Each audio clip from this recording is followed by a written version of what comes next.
Warahmatullahi wabarakatuh.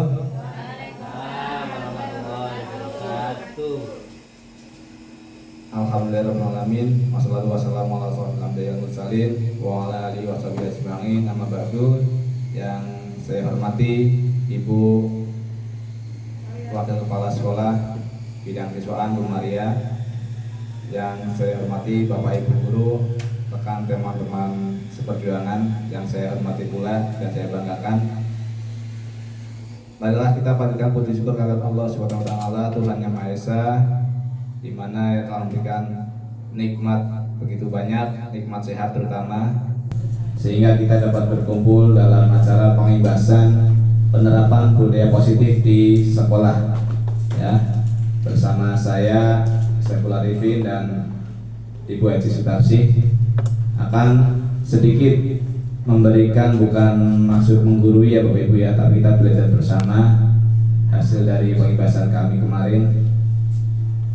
Selawat dan salam semoga tetap tercurahkan kepada junjungan Nabi Agung Muhammad SAW. Semoga kita nantikan syafaatnya di yaumul akhir. Untuk pertama, kita nanti akan selama waktunya paling nggak 1 jam ya Bapak Ibu. Kita bersama-sama belajar bersama apa sih itu disiplin positif yang ada di sekolah. Untuk itu kepada Ibu Eci dipersilakan.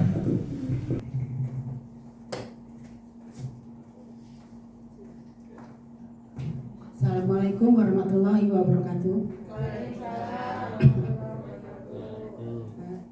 Ucapkan terima kasih kepada teman-teman semua ya yang mau hadir di sini. Walaupun sekarang saatnya Bapak Ibu istirahat, tapi kita adakan pertemuan di sini. Saya ucapkan banyak terima kasih. Saya berdiri di sini dengan Pak Saiful bukannya untuk memberi Bapak Ibu ya, tapi kita memang ini tugas saya dengan Pak Saiful sebenarnya ya, tugas kami berdua pada saat kemarin pelatihan di Pulau Gadung tuh disuruh mengimbaskan materi yang telah kami dapatkan gitu kepada Bapak Ibu.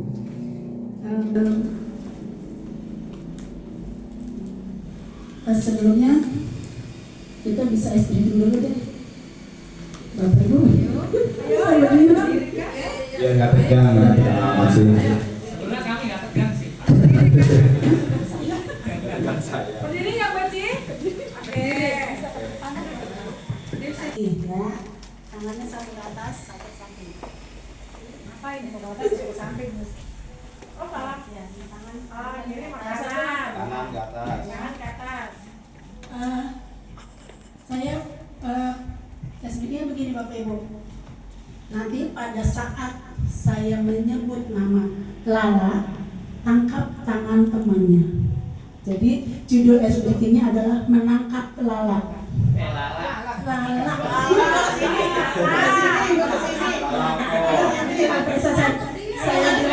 Lala, berarti saya nangkap tangannya Pamina. Iya, iya. Ya emang ada Ya pokoknya nangkep. iya. Gitu ya. Biasa saya panggil nama Lala. Wah ini gak malam-malam. Kita di sini. Yang kiri kan berarti nangkep Bu. Iya. Ayat kamera di belakang. Itu ya. Pak Ayat ke Gusti. Lala nggak mau Bu. Bukan muring. Saya mau bercerita. Kita kan turunin dulu ya. Iya Pak. Jangan, kalau yang susah. Saya mau bercerita ya. Di suatu desa tinggallah seorang ibu dengan 4 orang anaknya. Anak yang pertama bernama Leli. Yang kedua Lulu. Nah, habis ini nih. Yang ketiga Lili. Dan yang keempat Lala.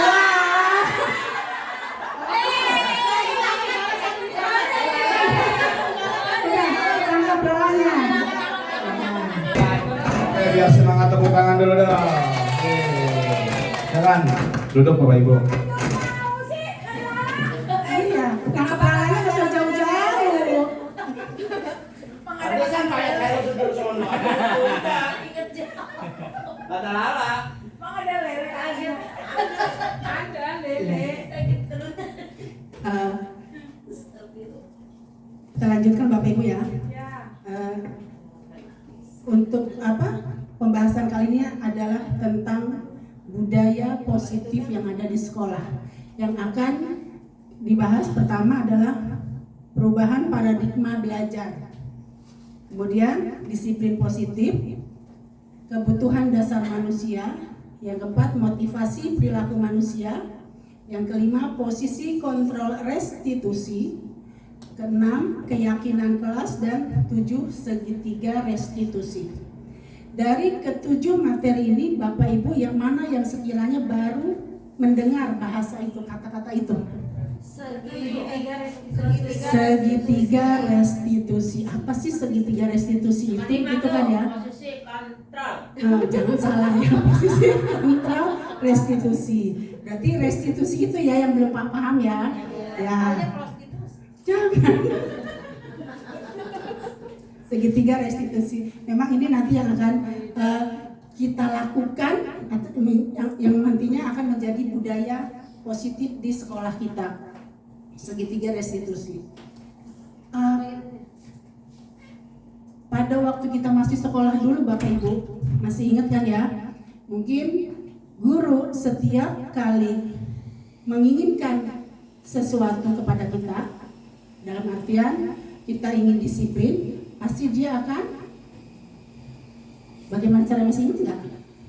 Waktu masih sekolah, Galak. ya galak, kita dimarahin, dipukul, ya, zaman dulu begitu. Saya juga masih ingat, ya, nggak ngerjain tugas matematika, ini tangan dipukul, pakai penggaris, ceprot aja begitu, ya. Tapi sekarang nggak boleh seperti itu, ya. Ada nanti kita belajar tentang segitiga restitusi apa tuh, ya nanti ya. Tapi sebelumnya saya ingin memberikan pertanyaan dulu.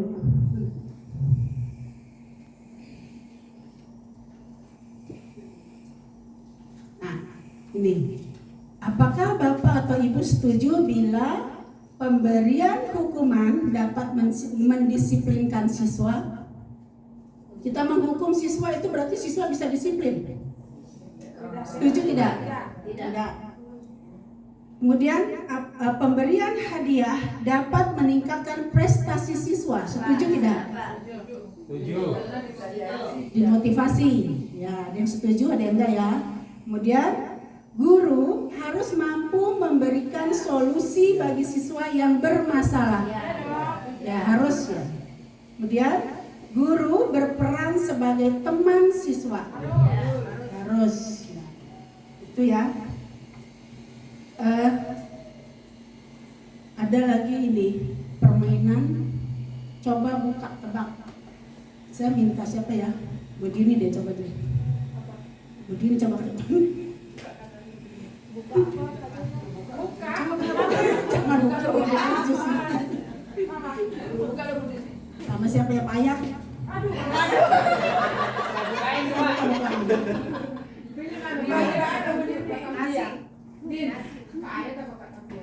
Tanah biasa. Yang mana sih? Jadi begini, permainannya begini. Bu Dini punya sesuatu yang sangat berharga bagi Bu Dini. Nah, sesuatu itu Bu Dini genggam erat-erat. Sesuatu entah apa lah, kita nggak tahu kan. Justru kita ingin tahu. Bu Dini ini pegang sesuatu yang dia anggap sebagai sesuatu yang sangat berharga bagi Bu Dini. Nah, Pak Ayat ingin tahu. Mau dikasih nggak?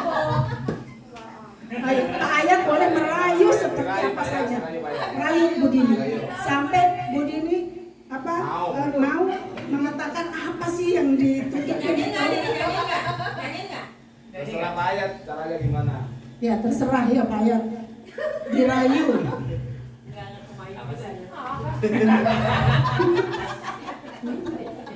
Lihat dong.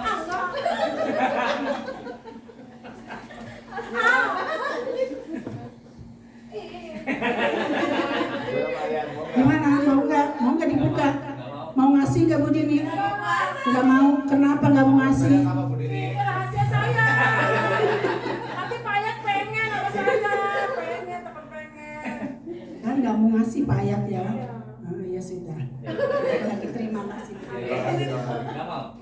Nggak mau ngasih. Jadi Jadi nggak mau nih. Alas saya apa Bu Dini? Ih, jangan takut Pak Ayat cuma pengen. ya itu salah satu contoh. Ya. Setiap manusia itu punya apa ya? Iya, punya privasi ya, punya hak untuk ya tidak bisa dipaksakan. Dia simpan sendiri, kecuali memang itu kemauannya. Ya. Begitu juga dengan apa?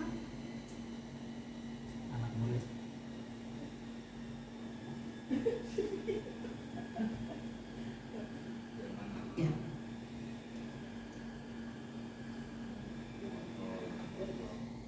Begitu juga dengan siswa-siswi kita, Bapak Ibu. Ya. Mereka juga punya kontrol diri. Ya. Seperti tadi Bu Dini kan diminta kalau itu rahasia kan, yang nggak mau ngasih, karena dia kontrol dirinya nggak mau kasih apapun itu. Ya, walaupun dirayu dia apa nggak mau. Ya. Ini ada perubahan teori kontrol dari William Glasser, yang dimana dia mengatakan bahwa ilusi guru mengontrol murid, ya, artinya guru itu bisa mengontrol murid. Bisa tidak guru mengontrol murid? Bisa. Dengan cara apa? Ya. Menurut kita guru, kita bisa mengontrol murid-murid kita.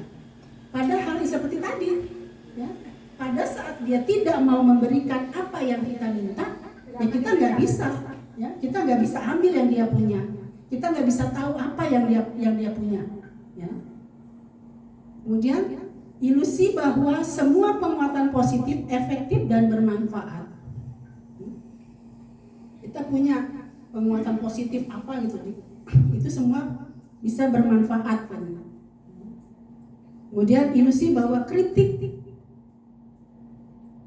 dan membuat orang merasa bersalah dapat menguatkan karakter. Artinya kita nih guru kan suka bilang begini ke muridnya, tolong ibu deh, kamu jangan berisik, nanti bu guru dimarahin sama kepala sekolah karena suara kamu kedengaran di bawah. Ya. Di situ anak merasa, iya ya kasihan bu guru, ya, kasihan bu guru karena dia berisik. Bu kalau sudah memohon, gitu ya. Nah, kemudian ilusi bahwa orang dewasa memiliki hak untuk memaksa. Karena kita guru adalah orang dewasa, maka kita selalu bisa memaksa murid. Ya. Apapun itu kita paksakan. Ayo cepat belajar. Jangan berisik di kelas. Jangan main begitu. Ya. Padahal anak itu berkembang sesuai dengan kodratnya, seperti kata siapa? Ki Hajar Dewantara. Ya. Anak itu berkembang sesuai dengan kodratnya. Ya. Jadi dalam perubahan paradigma teori kontrol ini ada istilah apa? Stimulus respon ya.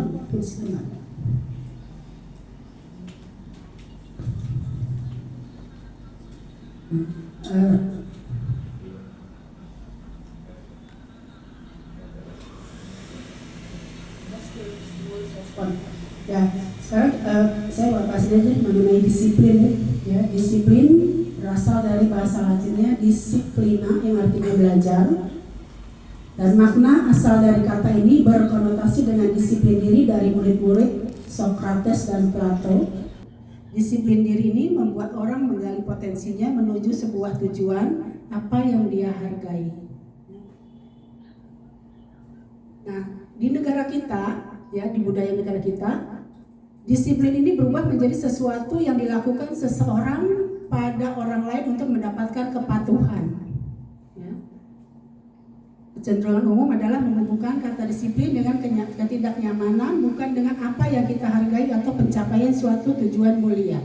Jadi di sekolah kita selalu pengen anak itu disiplin dengan apa?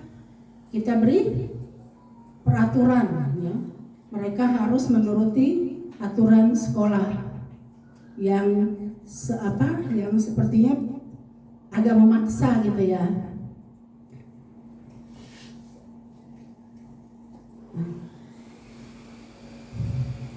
Nah, disiplin ini adalah kemampuan memerintah diri sendiri dalam mengontrol dan menguasai diri. Ini adalah untuk disiplin yang keluar dari dalam diri ya Bapak Ibu ya, yang disebut dengan disiplin positif yang keluar dari diri sendiri ini ya.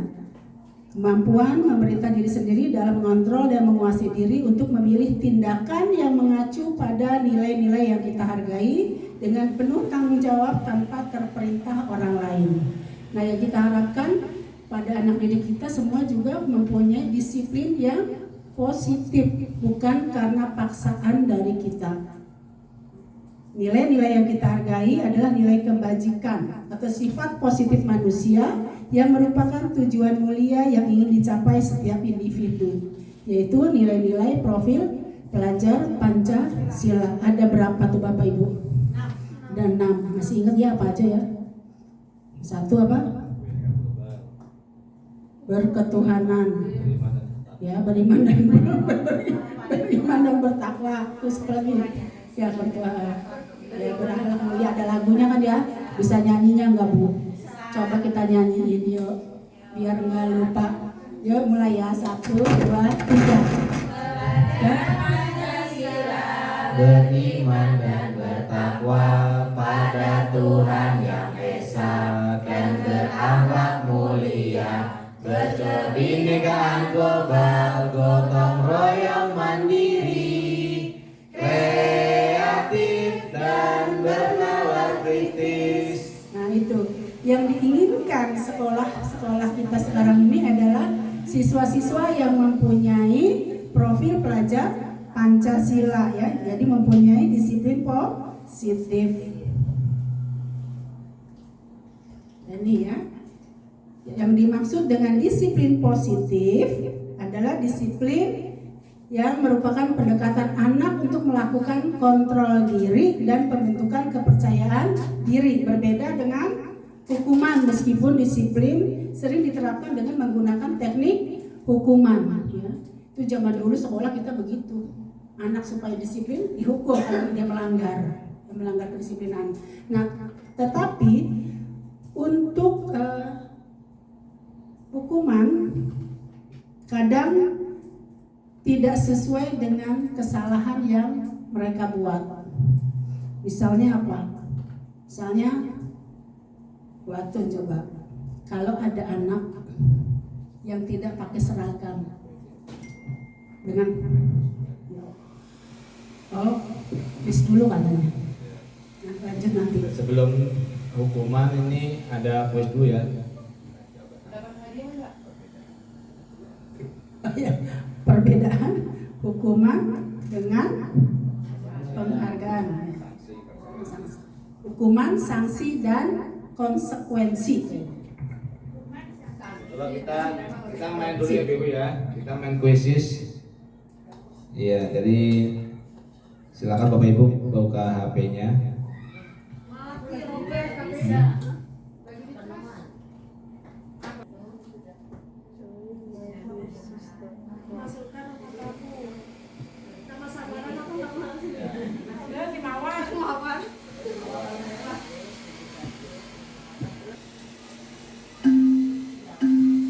Silakan dipilih.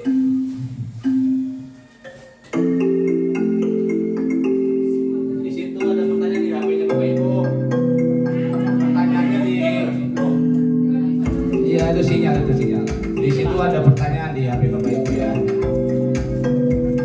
Silakan diisi.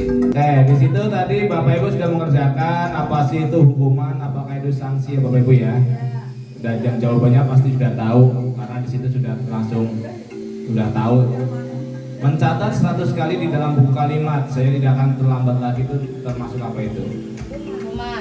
Hukuman. Ya. Lari mengelilingi lapangan basket 2 kali karena terlambat hadir di sekolah. Hah?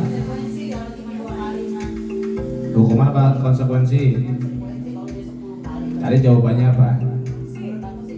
Udah lupa tadi yang saya jawab. Membersihkan coretan yang dibuatnya di meja tulis. Konsekuensi. Murid diminta untuk push up 15 kali kalau dia menggunakan masker di sekolah. Hukuman. Menggantikan kertas tugas teman yang telah dicoret. Konsekuensi. Berjemur di lapangan basket jam 12 siang. Hukuman. Murid diminta bertelanjang kaki sepanjang hari kalau tidak menggunakan sepatu hitam. Hukuman. Ya. Terlambat hadir di pembelajaran daring 15 menit kembali daring ya. Sama. Membersihkan WC sekolah karena mematahkan pensil kawannya. Membersihkan WC itu hukuman atau sanksi? Karena mematahkan pensil kawannya. Hukuman ya. Oke, itu tentang hukuman atau sanksi. Silakan Bu Yunci dilanjutkan. Sudah ya. Tadi Bapak Ibu sudah bisa membedakan ya apa itu hukuman, apa itu konsekuensi. Apa bedanya antara hukuman dengan konsekuensi? Kalau hukuman itu ya ini membuat dendam, kita kasih. Kalau hukuman itu kan kayak kita secara fisik biar sampai apa. Tapi kalau konsekuensi dia belajar dari kesalahan. Kalau hukuman, ya kalau hukuman biasanya membuat anak itu sakit, ya, sakit hati, ya sakit fisik juga karena ada guru yang galak yang memukul, itu hukuman. Selain itu juga hukuman itu biasanya tidak sesuai dengan kesalahannya apa, ya. Kayak misalnya tadi kan apa tuh yang disuruh bersih WC, oh cuma matain pensil temennya tapi dia suruh bersihin WC, apa hubungannya? Tidak ada hubungannya kan, ya itu namanya hukuman. Tapi kalau konsekuensi misalnya dia coret-coret ini ya berarti harus hapus lagi, ya itu konsekuensi. Nah di sini ada konsep disiplin dengan identitas gagal. Hukuman itu sangat menyakitkan bagi siswa, membuat siswa juga tidak nyaman. Murid menjadi takut karena dihukum, ya. Sifatnya juga memaksa. Kalau sering-sering kena hukuman, murid akan menyembunyikan kesalahannya. Dia tidak mau bertanggung jawab, gak takut diomelin, ya. Mendingan umpetin apa yang dia salah, dia gak mau kasih tahu, ya. Murid juga menjadi rendah diri bila sering dihukum, ya. Kemudian ada lagi penghargaan. Tadi kan kita suka apa? Kalau misalnya ini kita kasih penghargaan ya, reward ya, kita kasih hadiah. Ternyata ini juga merupakan konsep disiplin yang identitasnya gagal, ya. Kita memberikan hadiah kepada siswa bukannya berhasil tuh, malah dianggap disiplin yang gagal. Karena memberikan penghargaan itu tidak efektif, merusak hubungan, adanya iri, ya, sifat iri. Kemudian mematikan kreativitas. Kenapa mematikan kreativitas? Misalnya si A ini dia punya kemampuan, kemudian kita kasih reward kan, kita kasih es krim, kita kasih apa gitu kan. Tapi pada saat dia tidak bisa melakukan apa yang guru minta atau tugas yang diminta oleh guru, dia pasti akan merasa rendah diri. Terus bisa juga dia kalau ada temennya yang bisa mengenali dia merasa malas lah, berkreativitas lagi, ya begitu. Terus memberikan penghargaan juga menghukum dengan sistem ranking. Makanya di kurikulum kita sekarang tidak ada ranking ya Bapak Ibu ya. Karena dengan adanya ranking juga itu membuat apa ya, disiplinnya dibuat apa disebut dengan disiplin gagal. Terus merampas hak menghargai dirinya, ya. Karena kita yang memberikan hadiah ke dia, jadi dia tidak bisa menghargai diri sendiri. Kecuali penghargaan ini diberikan kepada siswa secara konsisten, ya. Jangan cuma sesekali doang, jangan cuma kita memberikan hadiah karena orang tuanya anak ini tuh baik loh sama kita, ya. Suka kasih ini suka ngasih gitu ya. Jadi dia kita kasih nilai bagus. Setiap kali dia melakukan apa-apa kita kasih reward. Nah itu tidak boleh, ya. Ya, dimarahin gitu ya, itu tidak boleh, kecuali kita konsisten ngasihnya ke siapa saja, ya, dan terus menerus setiap ada kejadian itu kita kasih reward, jangan sesekali doang, ya. Kemudian di sini ada lagi konsep disiplin dengan identitas sukses. yaitu memberikan konsekuensi namanya, ya, penguatan jangka pendek. Perlu memonitoring berkelanjutan. Jadi kalau misalkan kita memberikan konsekuensi tadi itu total sanksi, kita harus memonitor terus, ya. Kemudian ada stimulus, ada respon. Murid juga akan menghormati adanya peraturan itu. Kemudian kehilangan waktu untuk merenungi kesalahan pada saat kita memberikan sanksi karena sudah sudah kesepakatan, oh sanksinya ini loh kalau buat kesalahan ini, dia tidak merenungi apa sih kesalahan dia. Gitu. Berbeda dengan yang disebut dengan restitusi. Nah ini akan yang seharusnya kita lakukan di sekolah ini, ya. Restitusi, apa itu restitusi? Ya ini murid bisa bertanggung jawab untuk perilakunya. Dan nanti ada kita buat video tadi, ya. Kemudian fokus pada pemecahan masalah jangka panjang. Murid juga menghormati dirinya dan orang lain. Juga ada teori kontrolnya, dan murid juga bersemangat memperbaiki kesalahan. Ya, dengan adanya restitusi ini, jadi murid itu dia mengetahui apa sih kesalahan dia.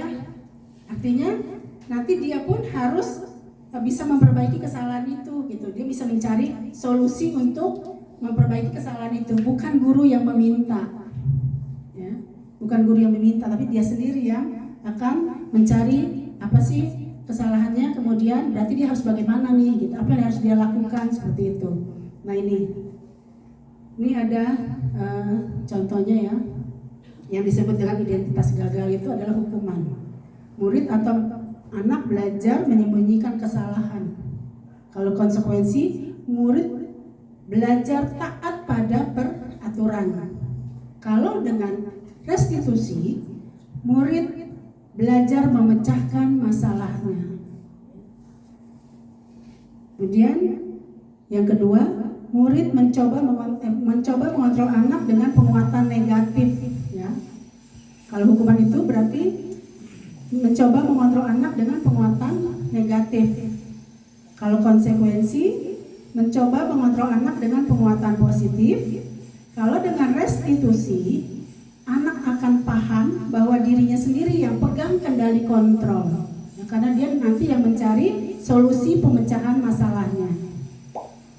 Kemudian hukuman berdampak pada murid. Murid itu kalau dihukum perasaannya akan marah, ya, merasa bersalah, rendah diri, dan mengasingkan diri. Itu kalau murid dihukum. Tapi kalau diberikan disiplin dengan konsekuensi, dia akan kehilangan hak. Ya. Kemudian kalau dengan restitusi, murid tidak kehilangan waktu, namun bersemangat untuk memperbaiki diri. Kalau konsekuensi disebut dengan kehilangan hak apa? Ya, waktu jeda seorang diri. Masalahnya kan gini, kalau misalnya dia punya kesalahan, dia diberikan sanksi, berarti waktu dia belajar berkurang kan? Ya itu, ya. Tapi kalau dengan restitusi, dia malah bersemangat untuk memperbaiki diri, karena dia sendiri yang tahu kesalahannya apa dan cara memperbaikinya keluar dari diri dia sendiri, bukan guru yang menyarankan, gitu. Kemudian yang keempat, dengan hukuman itu datangnya secara tiba-tiba karena tidak ada pembicaraan sebelumnya. Misalnya dia terlambat datang sekolah, tahu guru, kamu terlambat, cepat lari ke lapangan, 10 kali keliling lapangan. Tiba-tiba kan, anak juga diikut, terlambat 15 menit aja, larinya sampai 10 kali lapangan. Ya, itu. Tapi kalau konsekuensi, sanksinya itu sudah diketahui, sudah ada pembicaraan, ya, sudah sepakati bersama. Ya. Kalau restitusi itu berupa undangan. Jadi pada saat anak melakukan kesalahan, anak tidak ditegur di tempat, tapi kita panggil, kita undang dia, kita ajak bicara, kemudian anak itu sendiri yang mengetahui apa sih kesalahannya, kemudian apa sih yang harus dia lakukan selanjutnya. Seperti itu Bapak Ibu.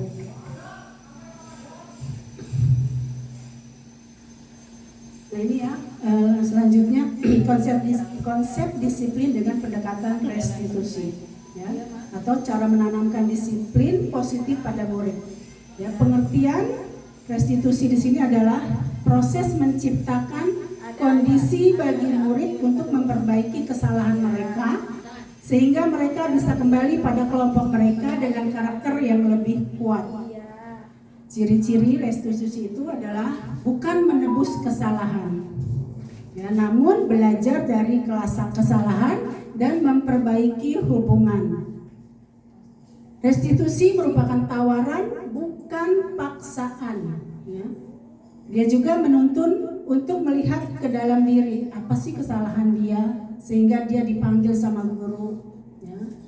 Kemudian mencari kebutuhan dasar yang mendasari tindakan. Jadi pada saat dipanggil itu, kita juga guru harus tahu kenapa dia melakukan hal itu.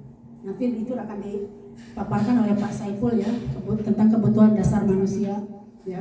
Kemudian ciri-ciri restitusi yang lain, fokus pada karakter, bukan tindakan. Jadi kita tidak melakukan tindakan kamu dihukum ya, harus begini-begini, tidak. Ya. Kemudian menguatkan dan fokus pada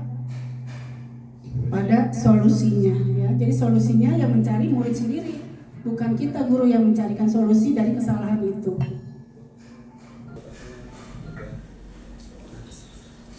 Selanjutnya Pak Saiful yang lanjutin. Oke, terima kasih Bu Eci. Tepuk tangan dong Bu Eci. Ya. Nah, berikutnya yang akan saya sampaikan di sini yaitu tentang kebutuhan dasar manusia. Sebenarnya kita manusia itu mempunyai kebutuhan dasar ya Bapak Ibu ya. Yang akan kita paparkan di sini ada 5. Ya. Yang pertama ada tentang penguasaan, kasih sayang dan rasa diterima, kebebasan, kesenangan dan bertahan hidup. Nanti kita bahas satu persatu. Nah, semua orang terus senantiasa berusaha untuk kebutuhannya dengan berbagai cara. Bila mereka tidak bisa mendapatkan kebutuhannya dengan cara yang positif, mereka bisa melanggar peraturan atau melakukan hal-hal yang tidak sesuai dengan nilai-nilai kebajikan. Maksudnya apa? Nanti ada kasus ya Bapak Ibu ya. Glaser menyatakan bahwa kapasitas untuk berubah ada di dalam diri kita. Jika kita dapat mengidentifikasi kebutuhan apa yang mendorong perilaku kita,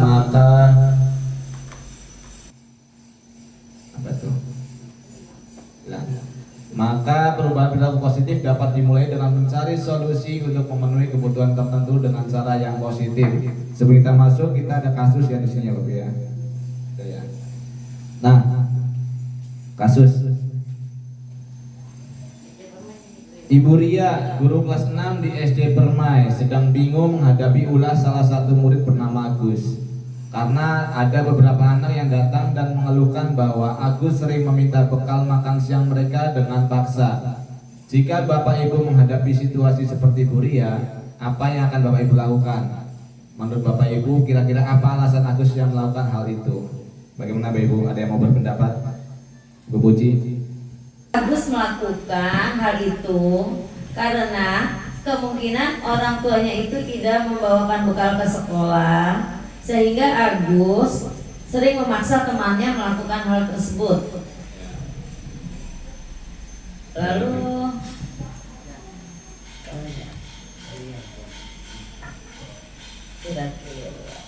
yang lain Bapak Ibu silakan mau memberikan pendapat. Oke, terima kasih untuk tangan Bu Puji. Bu Maya, oke Bu Maya silakan. Tepuk tangan Bu Maya, silakan Bu Maya. Sudah dibuatkan bekal sama orang tuanya, tapi dia malas bawa Pak, karena merasa berat dan karena dia merasa malakin temennya itu gampang pertama-tama, akhirnya dia jadi kebiasaan. Bisa juga anak seperti itu, jadi dia ngapain bawa, kalau saya malak temen aja gampang, seperti itu menurut saya. Terima kasih Bu Maya, bukan Bu Maya. Oke, terima kasih tanggapannya Bu ya. Semuanya sudah bagus, jawabannya sudah bagus. Nah, jika kita kaitkan dengan kebutuhan dasar manusia yang dilakukan Agus itu tadi, yang dikatakan Bu juga benar dan dikatakan Bu Maya juga benar ya. Nah, di sini ada 5 kebutuhan dasar ya tadi ya. Ada apa saja tadi? Tentang survive ya, bertahan.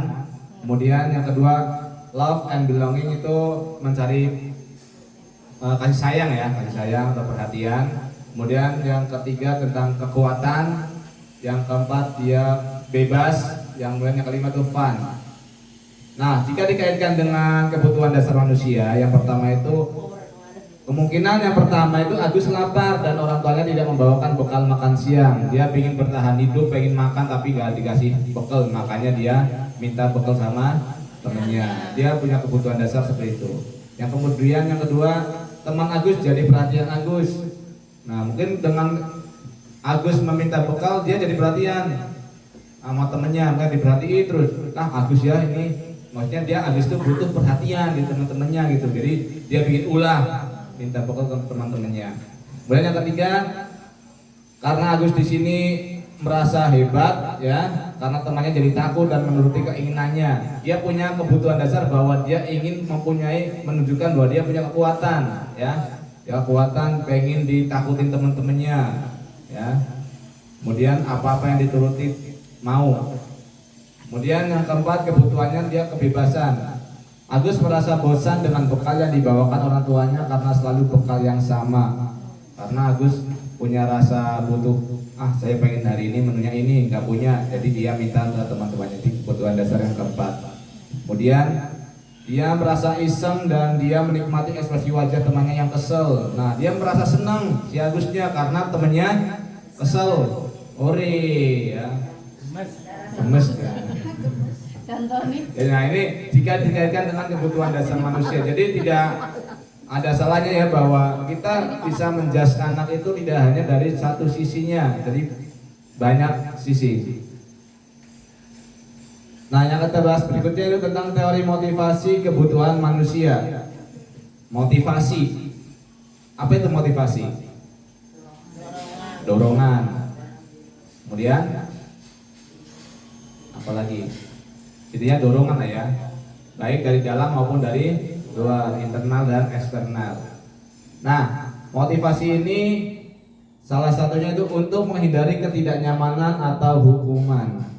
Saya termotivasi untuk datang lebih awal agar tidak kepotong absen ya. Biar tidak dihukum nunggu di pagar, saya akan hadir tepat waktu di sekolah. Itu salah satu motivasi ya Bapak Ibu ya. Nah, kemudian yang kedua, untuk mendapatkan imbalan atau penghargaan dari orang lain. Aku termotivasi lah biar nilai UPASku baik, nilai 100, nanti sama bu guru dikasih permen, dikasih nilai plus gitu ya. Itu mengharapkan suatu imbalan. Kemudian untuk menjadi orang yang mereka inginkan dan menghargai diri sendiri dengan nilai-nilai yang mereka percaya. Sama seperti tadi ya. Saya mau jadi anak yang paling awal masuk ke kelas ya. Karena itu karakter saya, tidak mau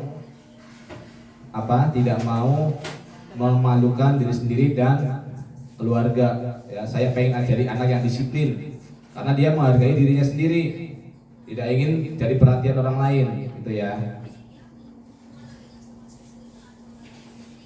Nah, terkait tadi disambungkan dengan hukuman, sanksi atau konsekuensi yang Bu Eci sampaikan. Di sini ada kasus lagi ya. Iva kurang menguasai pelajaran matematika sehingga pada saat pelajaran tersebut berlangsung dia lebih banyak berdiam diri atau menggambar di buku pelajarannya. Pada saat guru matematikanya menanyakan pertanyaan, Iva gugup dan tak sengaja menjatuhkan tasnya dari kursi serta tiba-tiba menjadi gagap pada saat berupaya menjawab. Seluruh kelas pun tertawa melihat perilaku Iva yang bicara tergagap dan terkejut tersebut. Pak Seno yang pada saat itu membiarkan teman-teman Iva mentertawakan Iva yang tergagap dan malu luar biasa, dan malahan minta Iva untuk maju ke depan dan berdiri di depan kelas sambil menunjuk hidungnya karena tidak bisa menjawab pertanyaan Pak Seno ya. Kelas makin gaduh, anak-anak pun tertawa melihat Iva di depan kelas memegang ujung hidungnya ya. Menurut Bapak Ibu, apakah setuju dengan tindakan Pak Seno terhadap Iva? Tidak. Alasannya Pak Ibu? Mempermalukan siswa, membuat siswa rendah diri. Terus, menurut Bapak Ibu tindakan Pak Seno terhadap Iva itu sebuah hukuman atau konsekuensi? Hukuman. Kenapa? Membiarkan anak-anak itu menertawakan IPA dan tidak membuat itu. Menasihati IPA harusnya secara sendiri, tidak di depan anak-anak itu. Ya, sehingga kita menasihati di sendiri ya, tidak di depan anak-anaknya. Nah, nanti kita kasus ini kita masukkan ke tadi restitusi. Apa sih restitusi ya, nanti kita saksikan. Lanjut. Nah, tadi sama seperti yang disampaikan Bu Esi, ketika ada kasus perbedaan hukuman, konsekuensi dan restitusi yang kita kasih di sini, siswa sering tidak mengerjakan PR. Ya, banyak ya kita ya. Kalau dari segi hukuman itu guru menghukum siswa tersebut hormat bendera selama 10 menit. Guru marah dan murid menjadi takut. Itu kalau diberi hukuman. Kalau konsekuensi, guru memberikan konsekuensi untuk mengerjakan PR-nya saat istirahat atau dikerjakan sebanyak 3 kali lipat. Guru tegas dan siswa menghormati peraturan. Itu konsekuensinya tidak mengerjakan PR. Dan kalau dari segi restitusi, guru menanyakan keyakinan kelas atau dirinya dan membantu siswa menyelesaikan masalahnya. Guru terbuka dan siswa menghormati dirinya dan orang lain. Ada perbedaan nggak Bu dari 3? Dari hukuman, konsekuensi dan restitusi? Ada ya, dari segi perilakunya dan akibatnya. Nanti dikasih kan Pak filenya Pak? Ya, nanti dikasih. Nanti dikasih Bunda. Saya nggak mau kayak gitu. Baca. Itu ya. Nah, berikutnya tentang 5 posisi kontrol restitusi. Nanti kita di sini ada 5 posisi ya. 5 posisi kita sebagai apa terhadap anak-anak. Yang pertama itu sebagai penghukum, yang kedua pembuat rasa bersalah, kita sebagai teman, ataukah kita sebagai pemantau, ataukah kita sebagai manajer. Ya. Kelihatan ya Bu? Enggak. Kelihatan pakai Aduh, cilik-cilik wae. Nah, ini aja lagi ya. Ya. Contoh penerapannya 5 posisi kontrol. Di sini ada kasus siswa tidak memakai atribut lengkap saat upacara bendera. Ya, kita sering ya. Kalau kita posisinya sebagai penghukum, biasanya kita langsung ngomong, patuhi aturan sekolah, lalu berdiri di depan barisan. Gitu ya. Itu sebagai penghukum. Yang nggak lengkap silakan buat barisan tersendiri gitu. Kemudian kalau posisi kita sebagai pembuat rasa bersalah, biasanya kita ngomong ini, berapa kali Bu Guru harus memberitahu kamu, Bu Guru kecewa sama kamu, ya, merasa mereka apa? Bersalah karena kita sudah memberitahu tetapi tidak dilaksanakan. Jadi kan mereka merasa bersalah gitu. Kemudian yang ketiga posisi sebagai teman. Kalau kita teman kan, ayolah yang tertib buat Bu Guru bangga. Kali ini tidak apa-apa kamu salah. Ya, diajak seperti temannya. Ya. Kalau kita sebagai pemantau, cuma memantau ya. Kamu sudah melanggar apa peraturan dan konsekuensinya? Dia cuma mantau manggil. Kamu nggak pakai topi, nggak pakai dasi, apa hukumannya? Nah, gitu ya, cuma itu doang, nggak ada ini. Kalau kita posisinya sebagai manajer, ditanya dulu, apakah kamu tahu kesalahanmu? Tahu gak? Kira-kira bagaimana kamu akan memperbaiki kesalahan ini? Jadi dituntun ya, dituntun sebagai manajer kita ditanya dulu, jangan langsung dihukum. Ya, jadi menurut Bapak Ibu yang mana? Sebagai penghukum atau pembuat rasa bersalah? Apakah sebagai teman atau pemantau dan manajer? Semuanya menurut saya benar. Secara itu manajer bagus, tetapi amat sangat diterapkan di sekolah SDN Penjagaan Nasir. SDN Penjagaan Nasir itu gurunya itu mungkin bisa menghukum, karena kalau nggak begitu akan terjadi berulang dan berulang. Udah dihukum aja masih ulang-ulang. Di sini tadi belum disampaikan berarti ya. Disiplin itu sebenarnya kita tidak hanya dari segi kita gurunya dan siswanya, tapi lihat kondisi karakteristik sekolahnya, karakteristik lingkungan rumahnya, karakteristik peserta didiknya juga ya. Jadi 5 posisi kontrol ini juga bagus ya, saling berkaitan, tidak hanya satu sebagai manajer. Bagus, terima kasih Bu Dini ya. Tepuk tangan buat Bu Dini.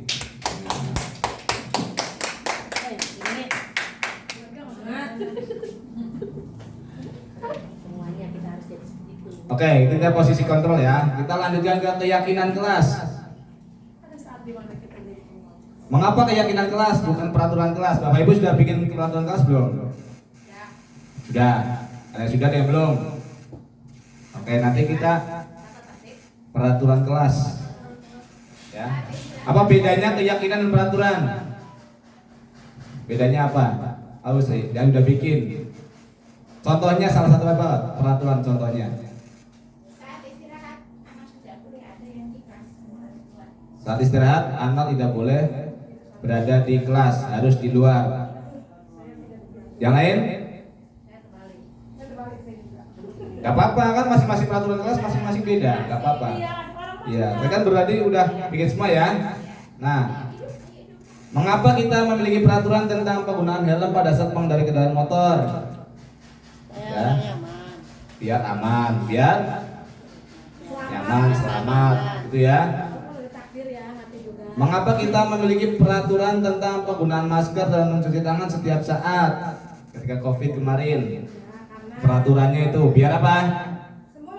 Sehat, biar terhindar dari COVID, selamat semuanya. Itu ada tujuannya nggak peraturan itu tadi? Ada ya. Biar sehat, biar selamat, biar nyaman, biar aman, biar tertib, biar disiplin, ya. Nah, itu yang namanya apa tadi? Keyakinan kelas, keyakinan, ya. Jadi bedanya peraturan dan keyakinan itu apa tadi di sini?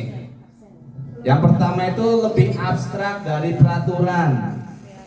Contohnya tadi peraturan di kelasnya Bu Sinatun. Pada saat istirahat anak-anak harus di luar. Itu konkret apa abstrak? Konkret kan, nyata bahwa anak-anak itu harus di luar. Ya, tetapi kalau keyakinan itu lebih abstrak. Ada tujuannya. Tujuannya apa? Kalau anak-anak di luar berarti tujuannya apa? Biar kelasnya apa? Bersih, aman, ya.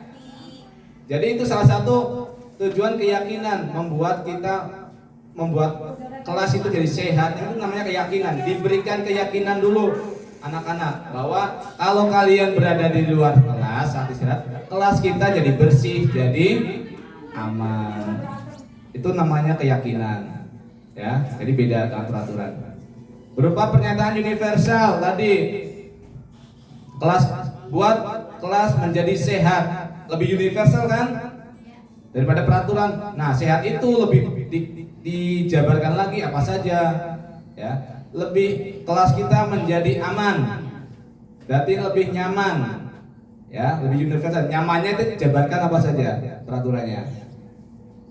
Jadi lebih umum, ya. Dibuat dalam bentuk positif. Maksudnya gimana? Kalimatnya positif, bukan dilarang, ya. Dilarang naik meja, jangan bikin gaduh, jangan membuat kelas kotor, jangan dilarang, jangan, ya. Tapi buat yang positif. Contohnya bagaimana?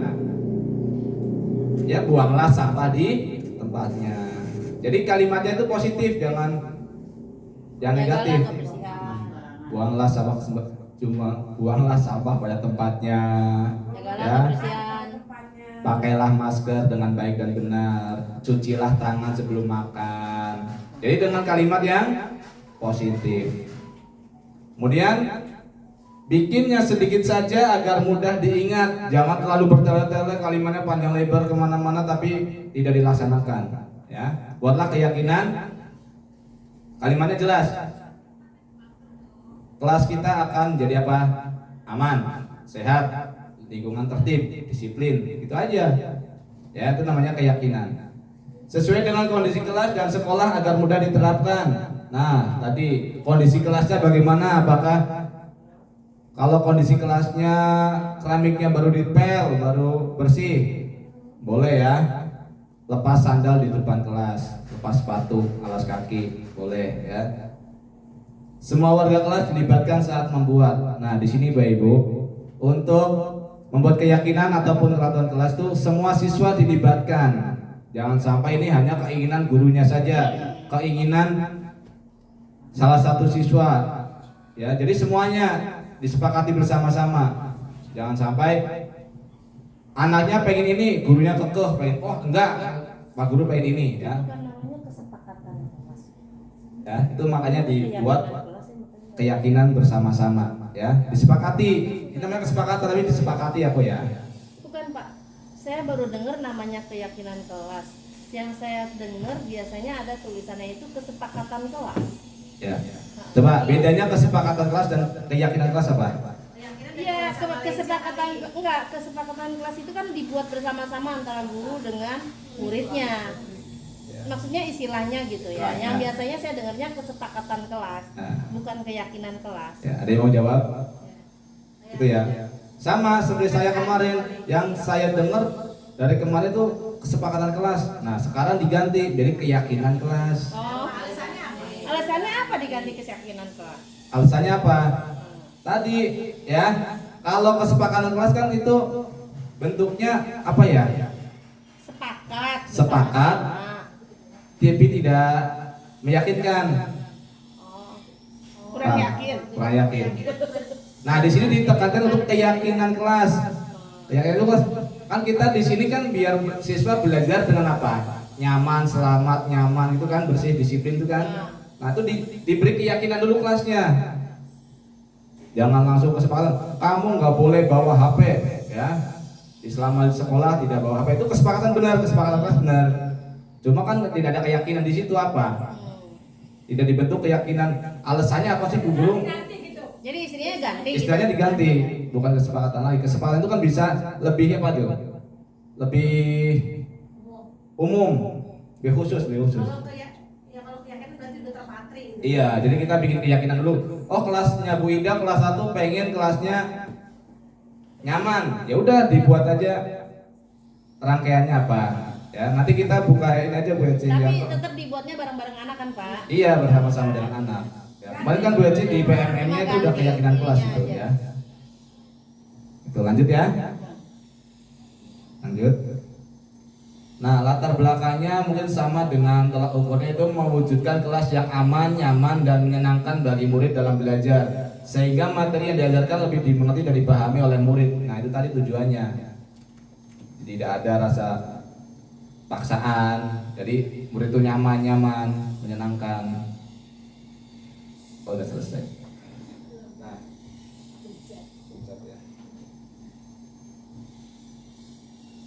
tadi sama seperti tujuan keyakinan kelas itu mewujudkan kelas yang aman, nyaman, dan menyenangkan sehingga murid dapat belajar dengan bahagia dengan penerapan budaya positif di dalamnya. Nah, di sini tekankan budaya positif. Ya, ditekankan budaya positif. Nanti apa saja? Kebajikan di kurikulum kemarin K13 apa aja Bu Maya? Nilai kebajikannya apa saja? Nilai kebajikan di 8. Yang mana sih? 2000? Ada disiplin, jujur, PPK, Gotong royong, mandiri. mandiri. Nah, itu nanti bisa dimasukkan ke keyakinan kelas. Ya, sekarang profil pelajar Pancasila ya bisa dimasukkan. Kelas kita akan bernalar kritis. Bisa, boleh keyakinan kelasnya itu. Nanti mungkin langkah-langkahnya ya tiap hari dicecar materi tanya jawab, itu kan sudah salah satu tujuan kita bernalar kritis kan, itu beriman bertakwa, religius, lebih tepatnya religius gitu ya. Nah, tolak ukurnya apa? Tolak ukur yang ingin dicapai adalah suasana kelas yang kondusif untuk pembelajaran yang menyenangkan dan berbudaya positif sehingga tujuan pembelajaran tercapai. Tidak hanya murid ngerjain soal, datang, pulang, saling contekan, ya, enggak. Tapi ditekankan kita belajar bersama-sama. Saya juga belum bisa ini ya. Jadi di kelas itu ditekankan berbudaya positif, gitu. Nah, dukungan yang dibutuhkan di sini dari murid untuk berbudaya positif dalam pembelajaran maupun di luar kelas. Dari awal kita kan sudah mulai ya kelas sekolah kita ya, salaman, sopan, santun, 5S-nya itu ditekankan budaya positif, disiplin. Kemudian dukungan orang tua untuk mendukung budaya positif di rumah sebagai pembiasaan. Dilema juga ya kalau kita di sekolah sudah gencar-gencarnya memberikan budaya positif ke anak, tapi di lingkungan rumahnya tidak mendukung, ya, malah kembali lagi ke lingkungan rumahnya dibawa ke sekolah. Nah, iya, makanya ya itu kan lebih baik budaya positif di sekolah itu dibawa ke rumah, gitu. Jangan lingkungan rumah yang nggak baik dibawa ke sekolah. Segitiga restitusi.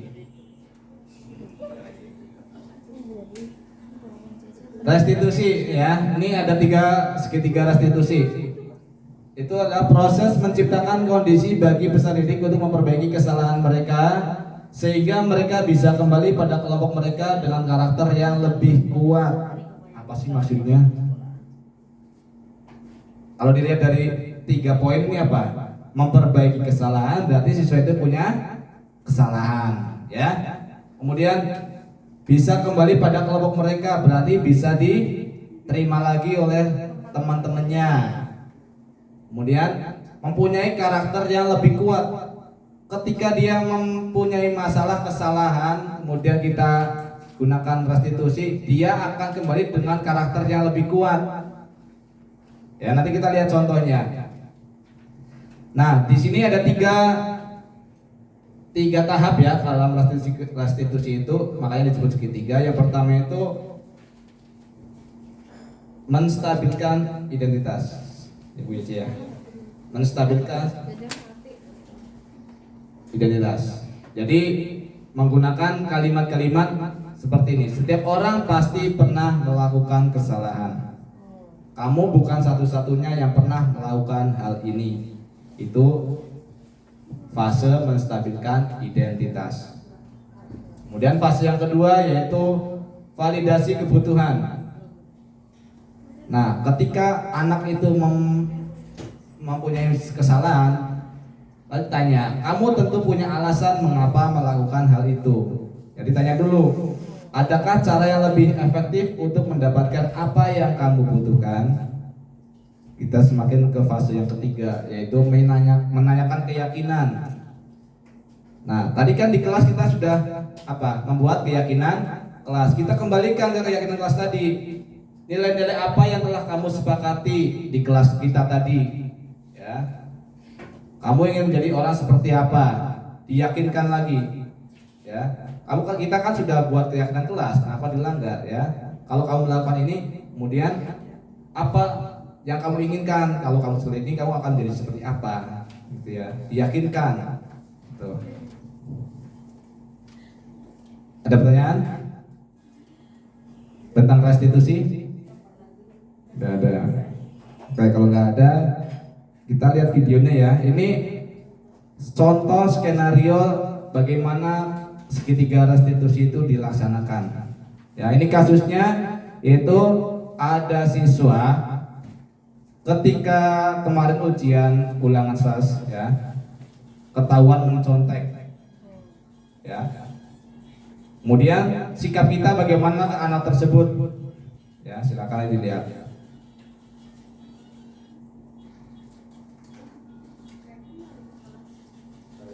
Siapa ya?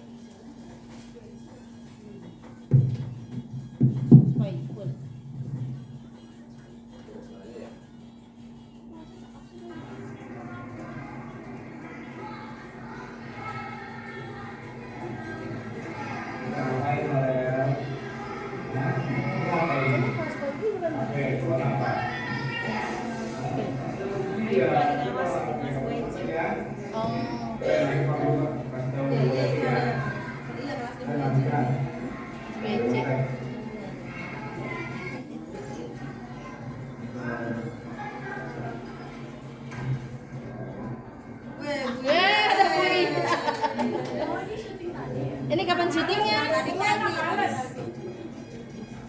Aku males lah. Udah doang. Saya juga nganggap apa ibu masuk. Ini dipersingkat ya videonya. Kamu tahu kenapa orang di sini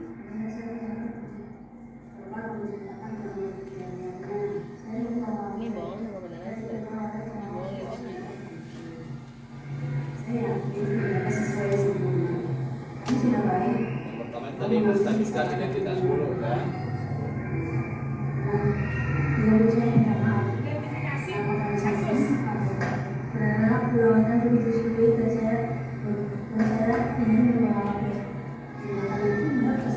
kalau saya tidak jujur menempatkan apa yang aku lakukan pada saat ujian yang katanya lebih bukan mudah saya akan menerima apa yang saya tidak tahu terus itu pasti akan sangat membantu kami. Terima kasih Bu. Itu contoh bagaimana sikap kita kalau anak menakan kesalahan. Gimana Pak ya? Ada tanggapan Bapak Ibu? Jadi pertama itu tadi ketika tadi mana tadi?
Tadi saya menyimpan file tanda tangan tapi dia memakai kartu Siapa informasinya? Besok saya dengar. Salam.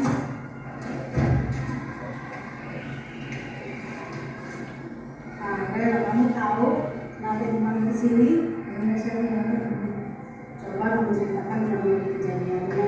Saya membawa HP dan tidak tahu ada pengawas begitu. Saya asli tidak saya sempurna. Kamu sudah baik.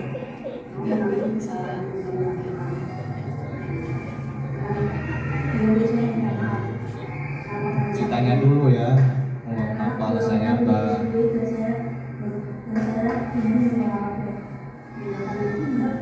Kenapa alasannya bawa HP itu apa? Apa yang aku lakukan pada saat ujian yang katanya lebih bukan mudah saya akan menerima apa yang saya tidak tahu. Terus itu juga pasti akan sangat membantu kami. Terima kasih Bu. Oke, kalau dilihat dari kasus ini apa bedanya hukuman dan restitusi tadi? Jelas ya. Kalau restitusi itu apa? Yang sebagai masalah siapa? Murid. Yang kasih solusi siapa? Hah? Murid juga. Mencari solusi sendiri dia. Ya, ketika ditanya, kenapa kamu bawa HP? Karena nggak belajar. Ya, karena soalnya susah, sulit. Nah, dia bawa HP nyontek. Nah, guru di sini coba sebagai fasilitas saja tanya. Nah, kalau seperti itu, apa solusi kamu biar nggak pegang HP? Dia punya solusi apa? Belajar lebih giat, memperhatikan penjelasan guru, gitu ya. Jadi masalah siswa yang punya, dia juga yang akan mencari solusinya. Nah, efek dari ini jangka pendek apa jangka panjang? Jangka panjang. Dengan seperti ini, ya oh ya, saya nanti kalau ngeteng lagi menyadari salah, ngeteng lagi dapat peringatan lagi, dia dapat solusinya. Seperti itu Bapak ya. Mungkin ada masukan, saran, kritik dari Bapak Ibu, silakan. BC tambahan. Oke ya, itu sedikit pemaparan kami. Mohon maaf, di sini bukan bermaksud menggurui atau apa ya Bapak Ibu ya. Kita sama-sama belajar, kita sama-sama mendapatkan ilmu yang baru. Karena ini juga baru dari saya, ya. Ini juga apa ya, pengibasan ini mau nggak mau ya harus dihibaskan. Terima Terima kasih. Wassalamualaikum warahmatullahi wabarakatuh.